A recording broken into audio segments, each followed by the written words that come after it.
നമസ്കാരം. ഇസ്ലാം മതവിശ്വാസിയും ഇസ്ലാം ആചാരങ്ങൾ പിന്തുടരുകയും ചെയ്യുന്ന ഒരു മുസ്ലിം പെൺകുട്ടിയാണ് ജസ്ന.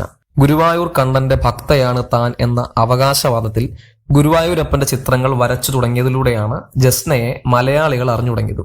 ചുരുങ്ങിയ കാലം കൊണ്ട് തന്നെ വലിയ വിഭാഗം ഹിന്ദു സമൂഹവുമായി ജസ്ന അടുക്കുകയും ചെയ്തു. അതിലൂടെ തന്നെ കണ്ണന്റെ ചിത്രങ്ങൾ വരച്ച് വലിയ തോതിൽ വിൽപ്പന നടത്തിയാണ് കഴിഞ്ഞ കുറച്ചു കാലങ്ങളായി ജസ്ന ജീവിച്ചു വരുന്നത് തന്നെ. അതായത് ജസ്നയുടെ നിലവിലെ ഉപജീവന മാർഗം ഗുരുവായൂർ കണ്ണനാണെന്ന് സാരം. ഗുരുവായൂരിലെ എല്ലാ പ്രധാന ദിവസങ്ങളിലും കൊയിലാണ്ടിയിൽ നിന്ന് ജസ്ന കൃഷ്ണന്റെ ചിത്രങ്ങളുമായി എത്താറുണ്ട്.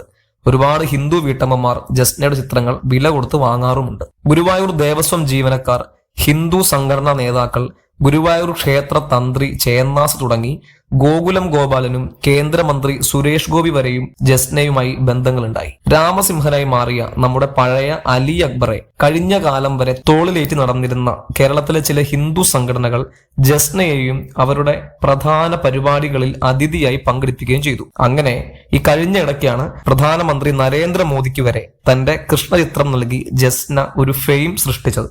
വളരെ ചുരുങ്ങിയ സമയം കൊണ്ട് ഇത്രയധികം പ്രശസ്തരുമായി ബന്ധം സ്ഥാപിക്കാനും ഗോകുലം ഗോപാലിനെയും തോക്ക് സ്വാമി എന്നറിയപ്പെടുന്ന ഹിമവൽ ഭദ്രാനന്ദനെ പോലുള്ളവരുടെയൊക്കെ സപ്പോർട്ട് ലഭിക്കുകയും ചെയ്തത് ഇപ്പോഴും തട്ടമിട്ടുകൊണ്ട് ഒരു മുസ്ലിമായി ജീവിച്ചുകൊണ്ട് ജസ്ന കൃഷ്ണനെ ആരാധിക്കുകയും കൃഷ്ണചിത്രങ്ങൾ വരയ്ക്കുന്നതിനാലുമാണ്. നേരെ മറിച്ച് ജസ്നയുടെ സ്ഥാനത്ത് ഒരു ഹിന്ദു പെൺകുട്ടിയായിരുന്നെങ്കിൽ ഒരിക്കലും ഹിന്ദു സമൂഹത്തിന്റെ ഭാഗത്തു നിന്ന് ഇത്രയധികം സപ്പോർട്ട് ജസ്നയ്ക്ക് കിട്ടുമായിരുന്നില്ല. എന്നാൽ കഴിഞ്ഞ ജന്മാഷ്ടമി ചടങ്ങുകൾക്കിടയിൽ ഗുരുവായൂർ നടയിൽ വെച്ച് ജസ്ന ചിലരുമായി വാക്കുതർക്കമുണ്ടാകുകയും അവിടെ ഉണ്ടായ പ്രശ്നങ്ങളുമായി ബന്ധപ്പെട്ട് ജസ്നയ്ക്കെതിരെ തിരിഞ്ഞിരിക്കുകയാണ് സംഘപരിവാർ അടക്കമുള്ള ഹിന്ദു സംഘടനകൾ. ജസ്ന ഒരു ജിഹാദിയാണെന്നും പോപ്പുലർ ഫ്രണ്ടിന്റെ ചാരയായി വന്ന് ഹിന്ദു സമൂഹത്തിൽ സ്ഥാനമുണ്ടാക്കി തന്റെ കൃഷ്ണചിത്രങ്ങളിലൂടെ ഇസ്ലാം ആഭിചാരം, അതായത് ദുർമന്ത്രവാദം ഹിന്ദു ഭവനങ്ങളിൽ നടപ്പിലാക്കുകയാണെന്നൊക്കെയാണ് പുതിയ ആരോപണം. ഒരുപാട് വലതുപക്ഷ സംഘപരിവാർ ചാനലുകളിലൂടെയൊക്കെ ജസ്നയ്ക്കെതിരെ നിരന്തരം ആക്ഷേപങ്ങൾ പരത്തുകയാണ് ഒരു വിഭാഗം ഹിന്ദുക്കൾ.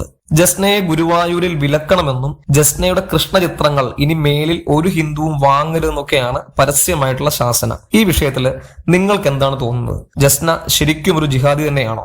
കപട ഹിന്ദുത്വവാദം വിളമ്പി ഹിന്ദുക്കൾക്കെതിരെ പ്രവർത്തിക്കുന്ന പോപ്പുലർ ഫ്രണ്ട് ഭീകരയാണോ ജസ്ന? അഭിപ്രായങ്ങൾ നിങ്ങൾക്ക് രേഖപ്പെടുത്താം. News desk, breaking reports.